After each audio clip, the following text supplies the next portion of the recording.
সুপ্রিয় দর্শক, আমি জাফর সাদিক স্বাগত জানাচ্ছি আজকে সম্পাদকীয়তে। স্বাধীনতার পর প্রথমবার আগের বছরের তুলনায় কমল বাজেটের আকার। বৈষম্যহীন অর্থনীতির দর্শনে মূল্যস্ফীতির লাগাম টানতে এবছর বাজেটের আকার ছোট হয়েছে। অর্থ উপদেষ্টা বলছেন, প্রবৃদ্ধির ধারণা থেকে বেরিয়ে জীবন ও জীবিকার নিরাপত্তাকে গুরুত্ব দিয়েই করা হয়েছে অভ্যুত্থান পরবর্তী বাজেট। তবে 7,90,000 কোটি টাকার এই বাজেটে পতিত সরকারের ধারাবাহিকতাই দেখছে বিএনপি। অন্যদিকে ঘোষিত বাজেটে কাঠামোগত দুর্বলতা যেমন রয়েছে, তেমনি এটি ব্যবসা ও বিনিয়োগ বান্ধব নয়, এমন অভিযোগ বিভিন্ন ব্যবসায়ী ও নাগরিক সংগঠনের। বাজেটের নানা দিক নিয়ে আলোচনায় আজকে সম্পাদকীয় অভ্যুত্থান পরবর্তী বাজেট। আর এ নিয়ে আলোচনায় আমাদের সঙ্গে উপস্থিত আছেন ডক্টর জাহাঙ্গীর আলম খান, কৃষি অর্থনীতিবিদ, এবং অধ্যাপক ডক্টর মোহাম্মদ হেলাল উদ্দিন, অর্থনীতিবিদ। দর্শক, আপনারাও এই আলোচনায় অংশ নিতে পারেন। এই জন্য আপনাদের ফোন করতে হবে টেলিভিশনে দেখানো নম্বর, এছাড়া ফেসবুকের মাধ্যমে আপনাদের মন্তব্য পাঠাতে পারেন। আলোচনা শুরুতেই জানিয়ে দেব এখনকার প্রধান শিরোনামগুলো। প্রথমবার কমল বাজেটের আকার, 7,90,000 কোটি টাকা প্রস্তাব। প্রবৃদ্ধির ধারণা থেকে বেরিয়ে জীবিকায় গুরুত্ব। ইসির জন্য বরাদ্দ প্রায় 3,000 কোটি টাকা।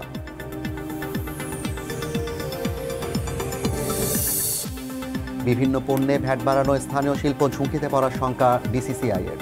কিছু ভালো দিক থাকলেও বাজেটে রয়ে গেছে কাঠামোগত দুর্বলতা, বলছে সিপিডি।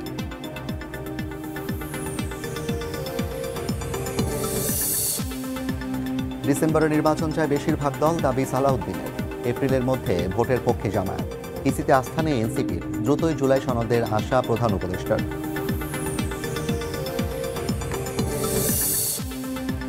মেজর সিনহা হত্যা মামলায় প্রদীপ ও লিয়াকতের মৃত্যুদণ্ড, হাইকোর্টে বহাল। 6 জনের যাবজ্জীবন। পরিবার ও রাওয়াজ চেয়ারম্যানের সন্তোষ। দ্রুত আপিল নিষ্পত্তির আশা।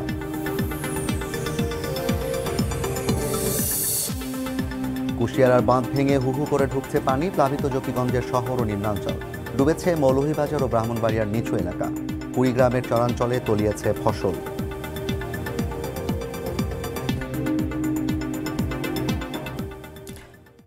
অধ্যাপক ডক্টর মোহাম্মদ হেলাল উদ্দিন, আপনার কাছে আসতে চাই। প্রথমত হচ্ছে, আজকে 54 বছরে প্রথমবারের মতো আসলে বাজেটের আকার কমলে, এটা আমরা প্রথমেই বলেছি। দ্বিতীয় যে বিষয়টি হচ্ছে, একটি নির্বাচিত সরকারের বাইরে অনেকদিন পর আবার আমরা একটি বাজেট দেখলাম, যেটি কিনা আসলে ব্রিফকেস ইন বাজেট বলা হচ্ছে, যে কোনো ধরনের ব্রিফকেস ছিল না বাজেট বক্তৃতার জন্য। টেলিভিশনে গিয়ে অর্থ উপদেষ্টা সালাউদ্দিন আহমেদ তিনি বাজেট প্রস্তাব করলেন। বাজেটটি আক্ষরিক অর্থে কেমন হলো আসলে? ধন্যবাদ। আপনি প্রথমে যেটা বলেছেন যে যেটা আসছে যে আকার কমেছে, এটাও সিগনিফিকেন্ট কিছু নয়। কারণ আমরা যদি গত 10-15 বছর ধরে দেখি, প্রথমে আমরা বাজেটে যে আকারটা দিই সেটা কিন্তু আলটিমেটলি পরে সম্পর্কিয়াতে কিন্তু কমে আসে। এখন যেটা হয়েছে যে বাস্তবতা বুঝে আমরা শুরুতে কম দিয়েছি। এটার যদি বাস্তবায়ন যদি আপনার কাছাকাছি হয়, তাহলে কিন্তু দেখা যাবে যে বাস্তবায়িত বাজেট যেটা, সেটা গতবারের তুলনায় দেখবেন যে হয়তো পরে এখানে হয়তো বাড়তেও পারে। বলে যেহেতু আমার বাজেটটা তো আমি কত ব্যয় করবো এক বছরে, কী কী প্রোগ্রাম নিব, সেটার একটা প্রজেকশন থেকে পরে আয়টা থেকে আসবে। তা আমাদের প্রতি বছরই আমরা দেখি যে আয়টা যেভাবে আমরা চিন্তা করছি সেরকম হয় না, ব্যয়টাও আমরা সে পরিমাণ করতে পারি না। ফলে যে আকারটা আমরা শুরুতে বলি, সে আকারটা কিন্তু শেষ দিকে বাস্তবায়িত হয় না। তো এখন শুরুতে আপনার আকারটা ছোটো। এখন ছোট কেন সেটা আমরা জানি যে কোভিড-19-এর পরে রাশিয়া ইউক্রেন ওয়ারের যে চাপ ছিল, তারপরে এখন আমাদের বাংলাদেশে পলিটিক্যাল যে ট্রানজিশন, এই সব কিছু মিলে আমাদের যে বৈদেশিক ঋণের যে চাপ, রিজার্ভের যে চাপ, তাই না, অর্থনৈতিক প্রবৃদ্ধি যেটা আজকে হয়তো এসছে ফিগারটা যে 3.9% কত, এবং আমাদের অন্য সময় আমরা 7.5%, 8% টার্গেট করি। এবার বাস্তবতা মেনে টার্গেটটা কত, 5.6। এবং যে কথাটা অর্থ উপদেষ্টার মধ্যে বলেছেন যে জীবন জীবিকার উপর গুরুত্ব দিয়ে, তো এটা কিন্তু আমরা অন্যান্য সময় যেটা হয় প্রবৃদ্ধির কথা বলি, ঘুরে ফিরে একই কথা, যে প্রবৃদ্ধি তো আসলে জীবনের জন্য এবং জীবিকার মধ্য দিয়ে আসবে, তাই না? তো সেই থেকে চিন্তা করলে আমি কোনো অ্যাজ কোনো বিগ চেঞ্জ দেখি না। অন্যদিকে আপনি যে কথাটা বললেন যে নির্বাচিত সরকারের বাইরে, কিন্তু বাইরে হলেও কিন্তু পরে যখন একটা নির্বাচিত সরকার আসবে, সেই জন্য কিন্তু একটা ধারাবাহিকতার ব্যাপার আছে। ফলে ওই ক্রান্তিকালীন যে খুব বেশি চেঞ্জ করা যায় চাইলেও, কিন্তু কিছু ফুটপ্রিন্ট বা পদচিহ্ন রেখে যাওয়া, যে কিছু চেঞ্জ যেটা হয়তো ওনারা চাচ্ছেন। যে একটা বিষয় হলো যে আমার বাজেট যে মানে আগের বছর থেকে বেশি করতে হবে এমন কথা না। আর বাজেটের ক্ষেত্রে প্রতি বছরই আমরা যে আলোচনাটা করি সেটা হলো এর কোয়ালিটি অফ স্পেন্ডিং, বা ট্যাক্স কালেকশনটা যেখানে করছি সেটাকে আমরা দক্ষতা বেসড করছে কিনা। অনেক সময় হয় যে এক জায়গা থেকে আপনি ট্যাক্স কালেক্ট করবেন, সেখানে হয়তো এটা নেতিবাচক প্রভাবটা কম পড়বে, আরেক জায়গাতে হয়তো বেশি পড়বে, সেই ক্যালকুলেশনগুলো আছে কিনা। বা ট্যাক্স যে আপনার কালেক্ট করছে সেখানে আমরা যেটা বলি ইকুইটাল ট্যাক্স কিনা, মানে যার অ্যাবিলিটি বেশি তার কাছ থেকে বেশি কালেক্ট করছে কিনা। তো সেখানে আপনি দেখবেন যে আমরা যখন ইনডাইরেক্ট ট্যাক্স এবং ডিরেক্ট ট্যাক্সের কথা বলি, ইনডাইরেক্ট ট্যাক্স মানে এই যে ভ্যাটের মতো যে ট্যাক্সগুলো আছে, সেটাতে আমরা সবসময় বলি যে প্রান্তিক যে মানুষ আছে তাদের উপর এর ভারটা বেশি পড়ে। সেজন্য আমরা বলি যে কিভাবে সেই আপনার দিক থেকে একটা কাঠামোগত চেঞ্জ হতে পারে। ফলে আমাদের যে কর আয় তার প্রায় 2/3 হলো আপনার এই ইনডাইরেক্ট ট্যাক্স, জি, তাই না? তো এখন অল্প সময়ে এত চাপ নিয়ে ট্রানজিশনাল একটা গভর্নমেন্টের জন্য, যেটা আপনি ম্যান্ডেটের কথা বললেন, সেখানে যে আপনার একদম অনেক বেশি চেঞ্জ করে ফেলা সম্ভব সেটাও না। এবং যদি কোনো একটা নির্বাচিত সরকার আসে তখন তারা যেমন একদম 5 বছরের একটা আপনার ধরেন ফোকাস করে সেভাবে হয়তো আস্তে আস্তে আপনার করবে, তাই না, চেঞ্জটা নিয়ে আসবে।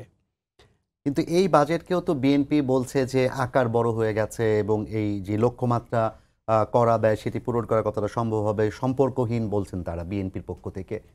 না, একটা তো আপনার রাজনৈতিক বক্তব্য একটা থাকবে, এবং আমরা দেখেছি যে আমরা যে গত 20 বছরের বাজেট দেখি, সবসময় যারা কিনা আপনার পলিটিক্যাল দিক থেকে অন্য সাইডে থাকে তারা এর ডেফিসিয়েন্সি যেগুলো সেগুলো নিয়ে আসে, আর যেগুলো ঠিক আছে হ্যাঁ ঠিকই তো হওয়ার কথা এরকম থাকে। এটাও ঠিক যে আপনার ওনারা যে কথাটা বলেছেন যে ওই যে কাঠামোটা ছিল যে ওখানে আমরা প্রত্যেক বছর দেখেছি 10-15 বা 17%, 16% একটু বেশি হয় বাজেটটা। এবং আমরা যদি আমাদের জিডিপি বলি, এটার আর্থিক জিডিপি যেটা প্রকৃত জিডিপি না, তো আর্থিক জিডিপির গ্রোথটা থাকে কত আপনার, যদি প্রকৃত জিডিপি গ্রোথ 7.5% হয়, আর্থিক জিডিপির গ্রোথটা ইনফ্লেশন সহ হয় আপনার 15-16%। এবং আপনি দেখবেন যে বাজেটের আকার যেটা সেটাও ওই 15-16-17% এমনই প্রতি বছরই বাড়ে। এটা কাঠামোগতভাবে এভাবে বাড়ছে। এখন এবার যেটা হয়েছে সেরকম বাড়তিতে না গিয়ে চাপের কারণে এটা একটু শ্রিঙ্ক করলো। আরেকটা জিনিস আপনি খেয়াল করেছেন যে এখানে চলতি ব্যয় যেটা আপনি যা থেকে এই কলকবজা থেকে শুরু করে আপনার লোকবল থেকে শুরু করে সরকারি মেশিনারি যা আছে সেটা তো আপনি ফায়ার করতে পারবেন না। 97,000 কোটি টাকা সেখানে ধরা হয়েছে। সেখানে আপনি দেখবেন যে একটা জায়গায় আপনার যে চলতি যে ব্যয়টা সেটা বেড়েছে, কিন্তু উন্নয়ন বাজেট কমেছে, না সেখানে কমেছে। তো এই জিনিসগুলো কিন্তু একদম ধারাবাহিকভাবে আমরা দেখলে কিন্তু কখনো এটা হয় না, এবার কিন্তু সেটা হয়েছে। ফলে শো করে না যেটা পারবো সেই বাস্তবসম্মত কিছু সমন্বয় হয়েছে। এখন আরো কত সমন্বয় হতে পারে। বলা হচ্ছে যে মূল্যস্ফীতি কমানোর লক্ষ্যমাত্রা নেওয়া হয়েছে। এখন তো প্রায় 3 বছর ধরে মূল্যস্ফীতি 10-এর আশপাশে ঘোরাঘুরি করছে। আমি একটা পরিসংখ্যান দেখলাম যে পাকিস্তানে 2023 সালে যে মূল্যস্ফীতি ছিল 31, সেটা এখন 9 কিংবা 3-এ চলে এসছে। শ্রীলঙ্কায় শূন্যের নিচে নেমে এসছে। তো বাংলাদেশের মূল্যস্ফীতিকে এই বাজেট দিয়ে কমানো সম্ভব? ওইটা একটা বোঝার ভুল আছে আমাদের। আপনার প্রাইস ধরেন 100 থেকে 200 হয়ে গেল, তাহলে 100% মূল্যস্ফীতি হলো। তো হঠাৎ করে যখন একটা বিরাট জাম্প হবে তারপরে কি হবে? তারপরে তো 200 থেকে হয়তো 201 হবে যদি আপনি মোটামুটি স্টেবল দেখেন। কিন্তু যদি প্রকৃত অবস্থায় আপনি আগের অবস্থায় ফিরতে চান তাহলে তো এটা ডিফ্লেশন হতে হবে, কমতে হবে, মূল্যস্ফীতি নেগেটিভ হতে হবে। ফলে ওই যে শ্রীলঙ্কার কথা বললেন, যেটা একটা বিরাট জাম্প হয়েছে, সেই জাম্পের পরে কিন্তু অনেক বেশি বাড়বে না, বরং এটা আপনার শূন্যের কাছাকাছি থাকার কথা। ফলে স্বাভাবিক জায়গায় যখন একটা অল্প করে বাড়ে সেখানে আপনি দেখবেন যে ক্রমান্বয়ে বিল্ড আপ করছে। কিন্তু বিরাট জাম্প হলে এটা তুলনা করা যাবে না যে অনেকে বলে যে শ্রীলঙ্কার অর্থনীতি তারা তো কন্ট্রোল করে ফেলেছে। না, তারা হিউজ জাম্প হয়েছে বলে সে জায়গায় আর জাম্প হচ্ছে না। ঠিক আছে, মানে আগের অবস্থায় ফিরে আসছে না। বাংলাদেশের ক্ষেত্রে আপনি দেখেন যে আমরা কিন্তু কোভিডের পরে যে একটা বিরাট আপনার দ্রব্যমূল্যের উল্লম্ফন ঘটেছে, তারপরে কি হয়, এখন কিন্তু অনেক বেশি বাড়বে না, কিন্তু আমার যে ইনকাম বাড়ছে 5% 5 বছরে, কিন্তু মূল্যস্ফীতি যে 50% বেড়ে গেল, তাহলে এখন আমার তো ইনকামের অ্যাডজাস্টমেন্ট হয় না, 45% আমার ঘাটতি আছে। ফলে আমি যদি আগের জায়গায় যেতে চাই তাহলে আমাকে মূল্যস্ফীতি না, মূল্যের যে আপনার সংকোচন সেটা হয়ে যদি আপনার 45% কমে যায় তখন আমরা দেখবো আগের জায়গায় আসছি। জি, অনেক ধন্যবাদ অধ্যাপক ইকরারউদ্দিন আহমেদ। আপনার কাছে আমরা আবার আসবো। তার আগে একটু আমি ডক্টর জাহাঙ্গীর আলম খান আপনার কাছে প্রশ্ন করতে চাই। আপনি কৃষি অর্থনীতিবিদ, কৃষি নিয়ে আপনার অনেক দিনের কাজ আছে। এবারে বাজেট কতটা কৃষি বান্ধব হলো? একই সাথে কৃষি উৎপাদনে আমরা দেখেছি যে গত 10 বছরের মধ্যে প্রবৃদ্ধি হচ্ছে সর্বনিম্ন বলা হচ্ছে। সো কৃষি খাতে এই বাজেট কতটা প্রভাব রাখবে? দেখুন, কৃষি খাতে আমরা গত 10-15 বছর ধরে যেই ট্রেন্ড আমরা লক্ষ্য করছি বাজেট বরাদ্দের নীতিমালায়, তার চাইতে তেমন কোনো বিচ্যুতি নাই। মোটামুটিভাবে ট্রেডিশনটা রক্ষা করা হয়েছে। দ্বিতীয়ত যে এই যে বললেন যে এবছর 1.8% আমাদের এগ্রিকালচার গ্রোথ রেট, এবং সেটা 2009-10-এ ছিল 6.65%। তো 7.5% থেকে 2.5%-এ নেমে এসছে। এবং এটার পেছনে প্রধান কারণ হলো যে বাজেটে কৃষি সম্পর্কে যত বেশি বলা হয়, বাজেট বরাদ্দের নীতিমালায় তত বেশি রিফ্লেক্ট করে না। 2011-12-তে মোট বরাদ্দের 6.65% ছিল কৃষি, 10.65% ছিল কৃষির শরিকানা। তো এখন কত হয়েছে? এখন 5.8% কৃষির শরিকানা, এবং গত 2-3 বছর ধরে এই জায়গাতেই আছে। আমাদের মোট বাজেট বেড়েছে, মোট বাজেট কমেছে 0.88%, কিন্তু কৃষি বাজেট কমেছে 2.3%। অর্থাৎ যে হারে মোট বাজেট বেড়েছে তার চেয়ে বেশি হারে কৃষি বাজেটটা কমেছে। যত হারে মোট বাজেট কমেছে তার চেয়ে বেশি হারে কমেছে। কৃষির যেটা আমরা বলি যে ভর্তুকি, সাবসিডি 2 বছর আগে 25,000 কোটি টাকা, প্রায় 25,000 কোটি টাকা ছিল। সেটা গত বছর 17,000 কোটি টাকা, এই বছর অনেকটা তাই আছে, কিছু টাকা, কয়েক কোটি টাকা এদিক সেদিক। তো আমরা কিন্তু এই বছর কৃষিকে বেশি গুরুত্ব দিচ্ছি ভিন্ন কারণে। খাদ্য মূল্যস্ফীতি, গত নভেম্বরে খাদ্য মূল্যস্ফীতি ছিল 14.5%, আর এই গত মাসে সেটা 8% নেমে এসছে। কেন?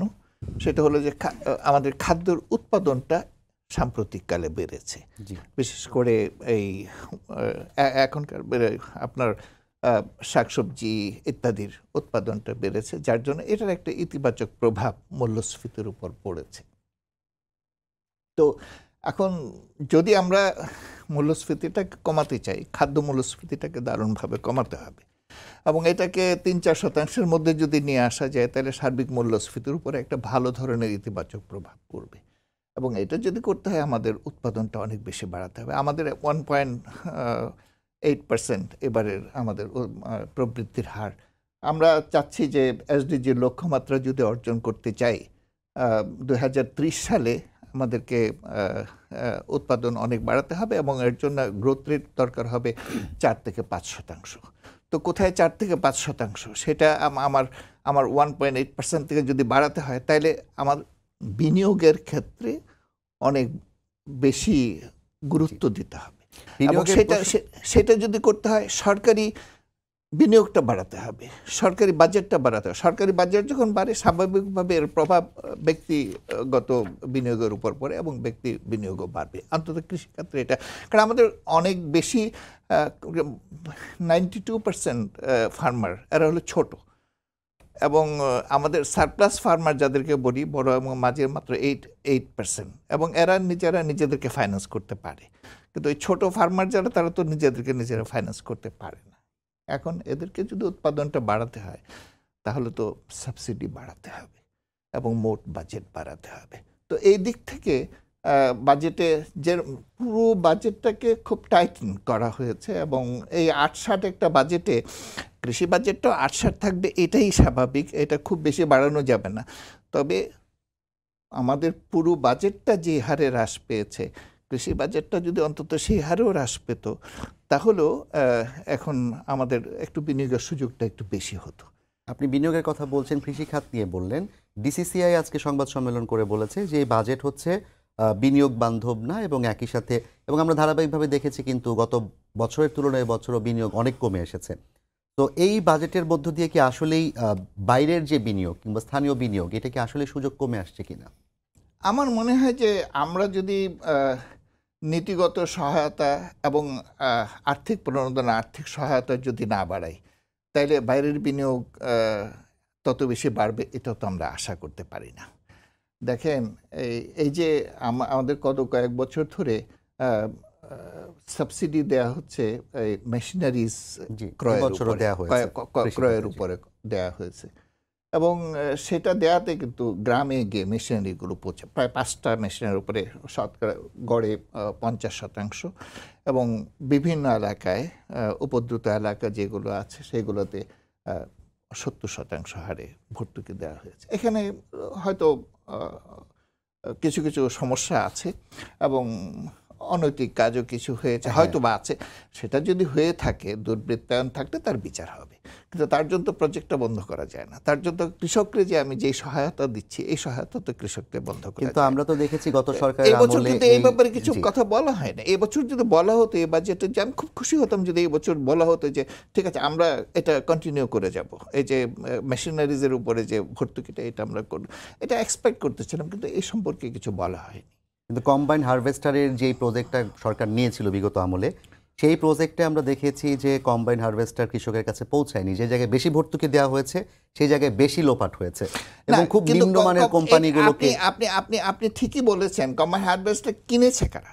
কিনে নিয়ে গেছে যারা টাকা পয়সা আছে, তারা এলিট শ্রেণীর লোক, গ্রামের এলিট শ্রেণীর। আবার ওটা কিন্তু এটা কাজ করেছে কোথায়? গ্রামেই তো কাজ না, করেছে। কিন্তু অনেক ক্ষেত্রে আমরা দেখেছি, একটা রিপোর্ট আমরা দেখেছি একটা টেলিভিশনে, যে প্রায় 1000 পরিবারের কাছেই করে দেখা গেল যে কম্বাইন হারভেস্টার তাদের নামে বরাদ্দ হয়েছে, তাদের কাছে দেওয়াও হয়েছে, তাদের নামে কিস্তিও হচ্ছে, কিন্তু 5000 টাকা দিয়ে তাদের কাছ থেকে হারভেস্টারটা ফেরত নিয়ে গিয়ে বলা হচ্ছে যে এটা ও পেয়েছে। আসলে কৃষক পায়ই নেই। না, এটা এটা এটা ঠিক আছে, এটা এটা কিছু কিছু ক্ষেত্রে ঠিক আছে। আমি বলছি যে যে ওখানে দুর্বৃত্তায়ন আছে, কিন্তু অনেক ক্ষেত্রে কম্বাইন্ড হারভেস্টার তো গ্রামে আছে এবং বেশিরভাগ ক্ষেত্রে এখন কম্বাইন্ড হারভেস্টার কাজ করছে, অপারেট করছে।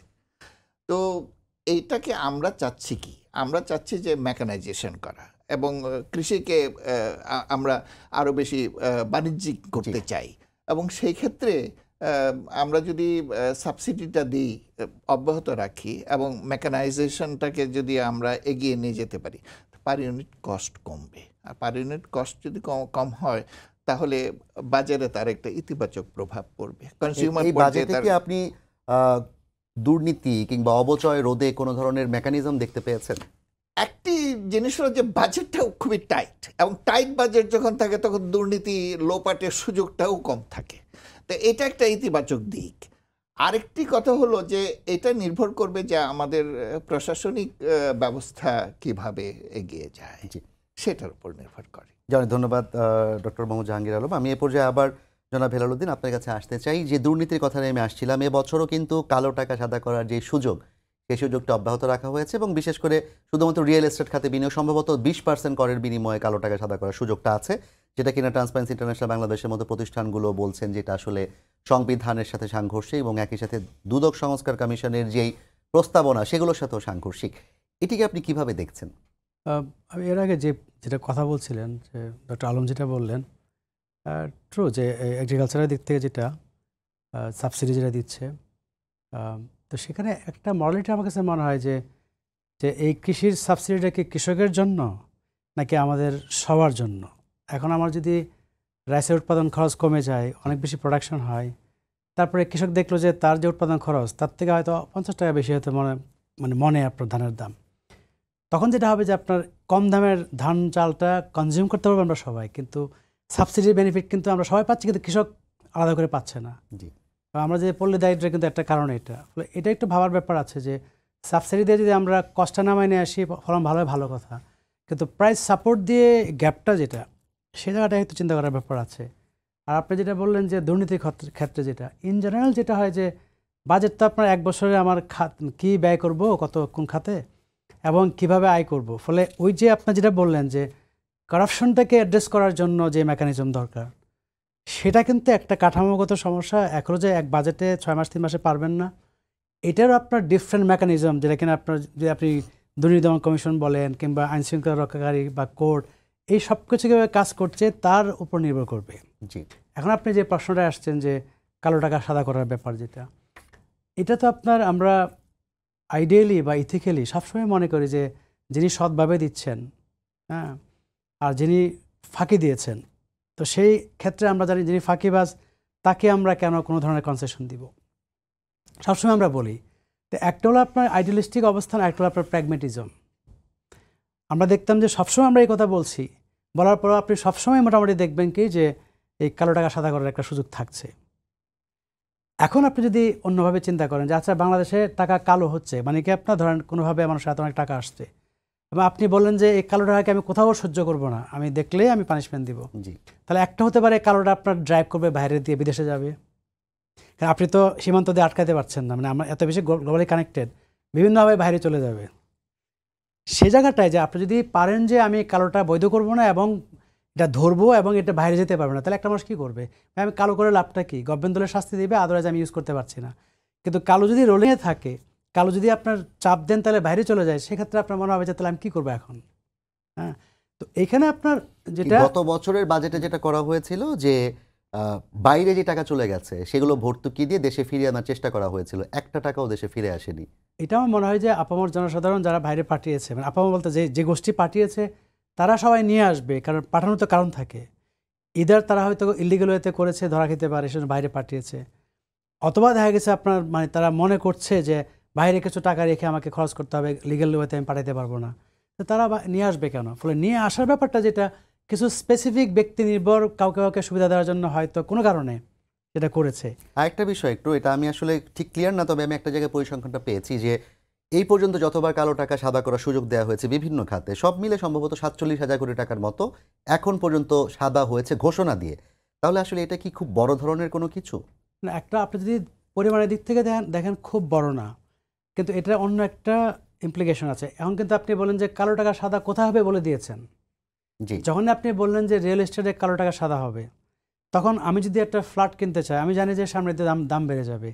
সাদা টাকাওয়ালা যারা আছে তারা মনে করে ভাই দাম বাড়ার আগে আমি একটু আমার যদি কেনার ইচ্ছা থাকে কিনে নেই। ওই স্পেকুলেশন থেকে দেখা গেছে কি আপনার ওই সেক্টরে একটা মোমেন্টাম আসতে পারে বলে আমরা কিন্তু দেখেছি আগে শেয়ার মার্কেটের দিকে আমরা ডিরেক্ট করেছি যে কালো টাকা শেয়ার মার্কেটে যেতে পারবে। আমরা কিন্তু ইন জেনারেল বলছি না, তো এটা একটা টেকনিক হতে পারে। তা আমাদের কিন্তু আপনি দেখবেন রড সিমেন্টের যদি আপনি দাম দেখেন বেড়েছে। জি। ওগুলি কমেছে কিন্তু আপনার। না, এবার রডের দাম তো খানিকটা বাড়লো। এই বাজেট কথা বলছি না, বলছি আচ্ছা, আগেতে যে আপনি আগের দেখেন এক তুলনায়, বছরে। জি। আচ্ছা, তো সেখানে আপনার এটা একটা রিফ্লেকশন দেয় প্রক্সি হিসেবে যে রিয়েল এস্টেটে হয়তো আপনার মানে আপনার কর্মকাণ্ড যেটা একটু স্থবির আছে। বলে আপনি যদি অর্থনৈতিক কর্মকাণ্ডকে আপনি এনার্জাইজ করতে চান, মানে অনেক বেশি লাইভলি মানে প্রাণবন্ত করতে চান, তাহলে বিভিন্ন সেক্টর ধরে কিন্তু আপনাকে কিছু প্রণোদনা দিতে হবে যেখানে কর্মকাণ্ডগুলো বেশি হবে। তো এটা একটা হতে পারে যে গাইডেড ওয়েতে এটা করা। আর 2 নম্বর হলো আপনার আরেকটা ব্যাপার আছে যে আপনার ধরেন এই যে ব্যাংকিং যে চ্যানেল, জি। তার উপরে যদি কনফিডেন্স কমে যায়, সেখানেও কিন্তু আপনার মানুষ কী করে, আপনার ধরেন কিছু টাকা পয়সা হয়তো তারা হাতে রাখতে চায়, তো সেটা তো বৈধ টাকা হাতে রাখতে পারে, হ্যাঁ হাতে রাখতে পারে। তো সেখানে আপনার যদি অনেক সময় ম্যাচিং ফান্ড যদি আপনার কালো টাকা থেকে যায়, এটা একটা আলাদা ইম্প্যাক্ট থাকতে পারে। মানে মোট কথা হলো যে আমরা আমরা আমরা আমরা নীতিগতভাবে কখনো সাপোর্ট করি না, কিন্তু প্র্যাকটিক্যালি মনে হয় যে এই রোলিংয়ে থাকা আপনি যেমনটা প্রত্যাশা করছেন যে সেখানে বিনিয়োগ করলে একটা স্থবির অবস্থা কাটবে, কিন্তু একই সাথে যারা কিনা সৎ উপায়ে অর্জিত টাকা দিয়ে একটা ফ্ল্যাট কিংবা একটা কিছু কিনতে চায় তাদের জন্য কি চাপটা বেড়ে যাবে না? না, এখন কালো টাকার ধারীদের কাছে কি তারা আসলে সেটা তো আপনার ধরেন একটা হলো যে আপনি যদি একটা সেক্টরের ভাইব্রেন্সি বাড়াইতে চান যে অনেক কর্মকাণ্ড হবে, এটা বাড়লে ডিমান্ড বাড়লে কিন্তু দাম বেড়ে যাবে। জি। যারা কিনতে যাচ্ছে তারা কিন্তু আপনার এ থেকে দেখা যাচ্ছে কি নেগেটিভ দিকে যাবে। কিন্তু আপনি যদি প্রোডাকশন বা প্রোডাক্টিভ অ্যাক্টিভিটিস বাড়াইতে চান, আপনি সেবা বাড়াইতে চান, তাহলে আপনি কী করবেন? আপনার উদ্দেশ্য তো প্রবৃদ্ধি, এবং প্রবৃদ্ধির সাথে সাথে ইনভেস্টমেন্ট হলে কর্মসংস্থান হবে। কিন্তু এই বাজেটের ঠিক শুরুতে আছে। তো বলা হলো যে বৈষম্যহীন সমতামুক্ত বাজেট করার পরিকল্পনা। এখন বৈষম্যহীন বলতে আপনার ওটা আরেক জায়গায়, যে আপনি যদি অ্যাক্সেস টু ফাইন্যান্সের বৈষম্য কমান, আপনি যদি মনে করেন যে স্মল কটেজ, হ্যাঁ মিডিয়াম যারা আছে তাদের যদি অ্যাক্টিভিটিজ আপনি কনসেশনাল লোন বেশি দেন, ঠিক আছে, এবং আপনি এই যে সাবসিডি যেটা আমরা দিচ্ছি এখন রাইস ডিপেন্ডেন্ট যেটা, সেটা যে আমরা বলতে পারতাম যে আমরা কোনো একটা কনসেশনাল লোন টাইপের দিব ফার্মারদেরকে, তারা রাইস করুক আর যেখানে করুক, যেখানে প্রফিট আছে, এটা হয়তো তাদের অনেক হেল্প হতো। কিন্তু আমার যে ফুড সিকিউরিটি, সেখান থেকে আবার অনেকে রাইস থেকে সুইচ করলে সমস্যা হতো। এখন এইটার অনেকগুলো বিষয় আছে আপনার ইকোনমিক্সে, on the one hand, on the other hand আছে যে কোনো একটা হয়তো আপনার প্রোডাকশন সাইডে আপনার হয়তো মোমেন্টাম নিয়ে আসবে, কিন্তু সেটা যদি আপনার হয়, সেটা আবার দেখা যাচ্ছে কি আপনার চাহিদার দিক থেকে হয়তো আরেকটা ইমপ্লিকেশন থাকবে। যেমন আপনি ধরেন এখন যে আমরা চাচ্ছি যে সুদের হার বেড়ে গেলে আমার কী হবে, আপনার চাহিদা কমে যাবে, ইনফ্লেশনের উপর একটা মানে ইনফ্লেশনটা একটু কমে যাবে। কিন্তু সুদের হার যদি বেড়ে যায়, একটু দীর্ঘদিন ধরে রাখি, তাহলে প্রোডাকশন যেটা বেশি সুদের কারণে কিন্তু সেখানে একটা প্রভাব পড়বে। ফলে বেশি দিন ধরে কিন্তু আমরা এই যে এই রেটটা অনেক বাড়িয়ে রেখে যদি ডিমান্ডকে আমরা মানে প্রেশারাইজ করতে চাই, ইনফ্লেশন কমাইতে চাই, সেটা কিন্তু একটা অন্য সমস্যা আছে। সেজন্য আমি মনে করি যে এই যে এখন যে টার্গেটটা আপনার দিয়েছে যে আমরা ইনফ্লেশন কমায় নিয়ে কত 6.5% নিয়ে আসবো, আমার মনে হয় যদি অনেক বেশি ইনফ্লেশনটাকে কন্ট্রোল করতে চায়, তাহলে প্রবৃদ্ধি এবং কর্মসংস্থানকে স্যাক্রিফাইস করতে হবে। জি, কর্মসংস্থান। সেজন্য এত প্রেশার না নিয়ে আমার কাছে মানে একটুখানি কন্টেন্ট করতে হবে।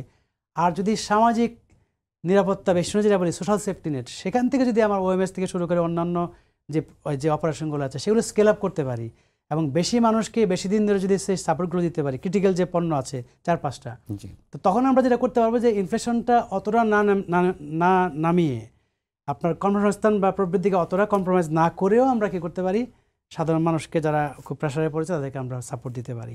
এখন কোন দিকে যাবে এটা ব্যালেন্সের ব্যাপার আর কি আসলে।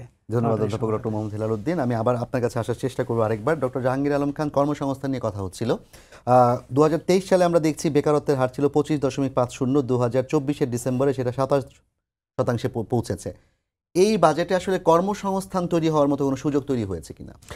এখানে বাজেটের ভেতরে যখন আলোচনা করা হয়েছে তো সেখানে বলা হয়েছে যে কিছু প্রশিক্ষণের ব্যবস্থা করা হবে এবং গ্রামীণ শিল্প সেটার সম্প্রসারণ করা হবে ইত্যাদির মাধ্যমে হয়তো কিছু কর্মসংস্থান বৃদ্ধি পেতে পারে। তবে যেভাবে কর্মসংস্থান বৃদ্ধির জন্য যে ধরনের প্রোগ্রাম বা কর্মসূচি নেওয়া দরকার সে ধরনের কর্মসূচি বা প্রোগ্রামের কোনো কিছু এখানে দেখা যায়নি। এখানে আরেকটি জিনিস আমি আপনার সঙ্গে একটু বলতে চাই, সেটা হলো যে আমাদের এবার কৃষি বাজেটটা যেমনিভাবে খুব টাইট হয়ে গেছে ঠিক তেমনিভাবে খাদ্য বাজেটটা কিন্তু বেড়েছে। খাদ্য বাজেটটা গত বাজেটের চেয়ে এই বাজেটটা প্রায় 25% বেড়েছে। কোথায় বেড়েছে? সেটা হচ্ছে যে বেশি করে খাবার করা হবে, সংস্থান করা হবে এবং ওপেন মার্কেট সেল এবং সহায়তা যেটা সেই সহায়তাটা বাড়ানো হবে। আরেকটি খুব গুরুত্বপূর্ণ বিষয় সেটা এখানে বলা হয়েছে, সেটা হলো যে এখন আমাদের 21-22 লাখ টন খাদ্যশস্য সংরক্ষণের সুযোগ আমাদের আছে, তেমন গুদাম আমাদের আছে। সেটাকে 37 লাখ টনে উন্নীত করার কথা আছে এই বছরে এবং এটা যদি করা যায় তাহলে এটা একটা সিগনিফিক্যান্ট ইমপ্রুভমেন্ট হবে। কারণ আমরা বলি যে বাজেটে সাধারণত বাজেটের কথাবার্তা দিয়ে কাজ হবে না, কাজ হবে আমার অ্যাকশন। আপনি ইচ্ছা করলেই আপনি বাজারটাকে নিয়ন্ত্রণ করতে পারবেন না যতক্ষণ পর্যন্ত বাজারে ভালোভাবে ইন্টারভিন করতে না পারেন। তো আমাদের যে অল্প অল্প খাদ্যশস্য থাকে সেটা দিয়ে আমরা মার্কেটটাকে ইন্টারভিন ভালোভাবে ইফেক্টিভলি করতে পারি না, কারণ বেসরকারি পর্যায়ে খাদ্যশস্য গুদাম বা সংরক্ষণের সুযোগ প্রায় 1 কোটি টন, সেখানে মাত্র 21-22 লাখ টন যদি সরকার হাতে থাকে ওইটা দিয়ে ইফেক্টিভলি ইন্টারভিন করা যায়। তো সেই দিক থেকে এইটা আমি মনে করি যে একটা ভালো পদক্ষেপ, যে 40-37 আমরা বলি যে প্রায় 40-45 লাখ টন পর্যন্ত আমাদের সংরক্ষণ করার সুযোগ থাকা উচিত। তো সেখানে 37 লাখ টন যদি করা যায় এটা একটা ভালো পদক্ষেপ। আরেকটি জিনিস যেটা এটা আসলে বাজেটে আমরা কিছুদিন ধরে দেখলাম যে শাকসবজির দাম এত পড়ে গেছে যে কৃষকের কান্না। আবার অন্যদিকে যেমন আলুর প্রোডাকশন কস্ট ছিল এবার 17-18 টাকা প্রতি কেজি, কিন্তু বিক্রি হয়েছে 10-12 টাকা। ঠিক তেমনিভাবে পেঁয়াজের দামও অনেক পড়ে গিয়েছিল। এই যে কৃষক যে লস করছে এটার জন্য প্রাইস সাপোর্টের কথা বলা হয়, মূল্য সহায়তা, কিন্তু এই ব্যাপারে আমাদের কোনো বাজেটে এই ব্যাপারে আলাপ আলোচনা করা হয় নাই। এবং এইবার যেহেতু আমাদের খাদ্য বাজেটটা বাড়ানো হয়েছে, এখানে যদি এই সম্পর্কে কিছু কথাবার্তা থাকতো তাহলে আমার মনে হয় এটা অনেক ভালো। অনেক ধন্যবাদ ডক্টর জাহাঙ্গীর আলম খান। আমি এ পর্যায়ে হেলালুদ্দিন আহমেদ আপনার কাছে একটা বিষয় ডক্টর হেলালুদ্দিন জানতে চাই যে ঘাটতি বলা হচ্ছে 2,26,000 কোটি টাকা, যেই লক্ষ্যমাত্রা নেওয়া হয়েছে ঘাটতি আদায়ের জন্য, সেগুলো কি আসলে ঘাটতিটা কি পূরণ করা সম্ভব হবে? বিদেশি বিনিয়োগ 1 লাখ মানে কোটি টাকার উপরে। দেখেন ঘাটতিটা আমাদের যে উন্নয়ন বাজেট যেটা গত অনেক বছর ধরে আপনি দেখবেন মোটা দাগে আমরা যে গভর্নমেন্টের যে রেভিনিউ সেটা চলে যায় চলতি ব্যয়ে এবং উন্নয়ন ব্যয় যেটা পুরোটাই আমরা করি ধার করি, ঠিক আছে। এখন প্রশ্ন হলো যে ধার করার ক্ষেত্রে আমরা বৈদেশিক সোর্স থেকে কতটা করতে পারবো। বৈদেশিক সোর্সে আপনার একটু ট্রান্সপারেন্সি বেশি, অনেক সময় আমরা যেভাবে টার্গেট করি পারি না। পাশাপাশি লোকালি আপনার যখন আমরা এটা ঘাটতির জন্য আপনার যখন বড় করবো ব্যাংক থেকে করি, অন্য থেকে করি, বিভিন্ন আছে আমরা সঞ্চয়পত্র দিয়ে করতে পারি। এখন কত হলো বেসরকারি বিনিয়োগের ক্ষেত্রে এটার প্রভাব কী পড়বে। এখন বেসরকারি বিনিয়োগ যদি এমন হয় যে এই যে বলছে যে বেসরকারি বিনিয়োগ নিরুৎসাহিত হবে, নিরুৎসাহিত হয় একটা কিন্তু আপনার ফান্ড কতটা অ্যাভেলেবল আছে ব্যাংকে, বা অনেক সময় আমরা দেখেছি ফান্ড আছে কিন্তু বিনিয়োগের জন্য আপনার হয়তো আরও 12টা ডজনস অফ কারণ আছে। আপনার ইনফ্রাস্ট্রাকচার থেকে শুরু করে গ্যাস, ইলেকট্রিসিটি, তাই না? তারপরে আপনার বিনিয়োগ করলে আপনার প্রোডাক্টটা কোথায় সেল করবেন, এবং আপনার ওভারঅল আপনার ইকোনমির মধ্যে কি আপনার সেই কনফিডেন্স আছে কিনা যে বিনিয়োগকারী যারা, এই যে আজকে যারা বিনিয়োগকারী আছে তারা কী করবে এখন, যারা গত 10-15 বছর যারা কিনা মানে গুড বুকে ছিল ওই রিজমের, জি তারা এখন দৌড়ের উপরে আছে। তো এখন কারা করবে? যারা কিনা ওই রিজমের ক্ষেত্রে দৌড়ের উপরে ছিল, তারা আবার চিন্তা করছে যে আমরা একটা ট্রানজিশনে আছি, ইলেকশনটা হোক, গভর্নমেন্টে কে আসে, কি পলিসি থাকে। তো সে যদি হয় তাহলে আলটিমেটলি কী হবে, এই ট্রানজিশনে যদি আপনার বিনিয়োগের ডিমান্ড কম থাকে, জি। সেক্ষেত্রে গভর্নমেন্ট যদি ধার করে তাহলে হয়তো ক্রাউডিং আউট যেটা বলে নাও হতে পারে। তাহলে এগুলি আপনার স্টেট বলা যাবে না যে গভর্নমেন্ট বড় বেশি করলেই, বরং অনেক সময় যদি এমন হয় যে প্রাইভেট ইনভেস্টমেন্ট কম, সেক্ষেত্রে গভর্নমেন্ট বেশি করে খানিকটা অফসেট করতে হবে, না হলে কিন্তু আবার এটা একটা ডাউনওয়ার্ড প্রেশার থাকবে যে আমার বিনিয়োগ অনেক কমে গিয়েছে। তো ফলে এগুলো আপনার সামনের দিকে আনফোল্ড হবে যে আসলে আমাদের যে লোকাল যে ইনভেস্টর যারা আছে, প্রাইভেট ইনভেস্টর যারা, সেটা কি আসলে কোন জায়গায় থাকবে এবং গভর্নমেন্টের এটা কোন রোল প্লে করবে। তবে ওভারঅল কৃষ্ণতা সাধন করার ব্যাপারটা যেটা আমরা এগ্রি করি যে চাপের মধ্যে আমরা আছি, এবং খুব প্রয়োজন না হলে আমরা মানে ন্যাশনালি আমরা বার্ডেন বাড়াইতে চাই না। জি, অনেক ধন্যবাদ অধ্যাপক ডক্টর হেলাল উদ্দিন। ডক্টর জাহাঙ্গীর আলম খান, আমরা একদম শেষ মিনিটে আছি, একটু যদি বলতেন, মানুষ তো এত কঠিন কঠিন শব্দ বুঝেও না, এত বাক্য বুঝেও না, তারা চায় একটু খেয়ে পড়ে বাঁচতে। সাধারণ মানুষের জন্য এই বাজেটটা আসলে কতটা জনগণ বান্ধব হয়েছে? আমি এই বাজেটের চাইতে বড় একটা জিনিস দেখি যে আমার প্রকৃতিটা এবার কেমন। এবছর কিন্তু আমাদের উৎপাদনটা ভালো হয়েছে, শাকসবজির উৎপাদন ভালো হয়েছে এবং বোরো ধানের উৎপাদনটাও ভালো হয়েছে। এবং এই দুটো কারণে এখন খাদ্য সমস্যাটা থাকবে না, সরবরাহটা ভালো থাকবে, এবং সরবরাহটা যদি ভালো থাকে তাহলে খাদ্য মূল্যস্ফীতিটা হ্রাস পাবে। সেই দিক থেকে যে এক্সপেক্ট করা হয়েছে, আশা প্রকাশ করা হয়েছে বাজেটে যে এই জুন মাসের মধ্যে হয়তো 8% মূল্যস্ফীতি নেমে আসবে, আমার মনে হয় যে এটা সম্ভব। এবং ভবিষ্যতে যদি আমাদের কৃষির উৎপাদনটা ভালো থাকে তারপরও মূল্যস্ফীতি, আমাদের ডলারের রিজার্ভ ভালো, রপ্তানি আয় গত বছরের তুলনায় বেড়েছে। এখন বাজেটটা সুষ্ঠুভাবে ব্যবহার করতে পারলে আমার ধারণা জনগণ স্বস্তি পেতে পারে। আপনারা এটাকে কিভাবে দেখছেন? আমার মনে হয় যে এবারে এখন ডলারটি কিন্তু মোটামুটিভাবে এখন রেটটা এখন একটা পর্যায়ে আছে এবং মোটামুটি একটা স্টেবল বলা যায়। এবং আমাদের যেই রেমিটেন্সটা প্রবাহটা অনেক ভালো। সেই দিক থেকে আমার মনে হয় যে অদূর ভবিষ্যতে ডলারের রেটটা খুব বেশি একটা অনেক ধন্যবাদ পরিবর্তন জানাচ্ছি হবে না। ডক্টর কাজেই জাহাঙ্গীর এটা আলম খান, আমাদের আপনাকে, জন্য অধ্যাপক একটা ডক্টর হেলাল উদ্দিন আপনাকে ধন্যবাদ জানাচ্ছি। আমরা শেষ করছি আজকে সম্পাদকীয়। আগামীকাল আবারও দেখার আমন্ত্রণ জানাচ্ছি সবাইকে। শুভরাত্রি।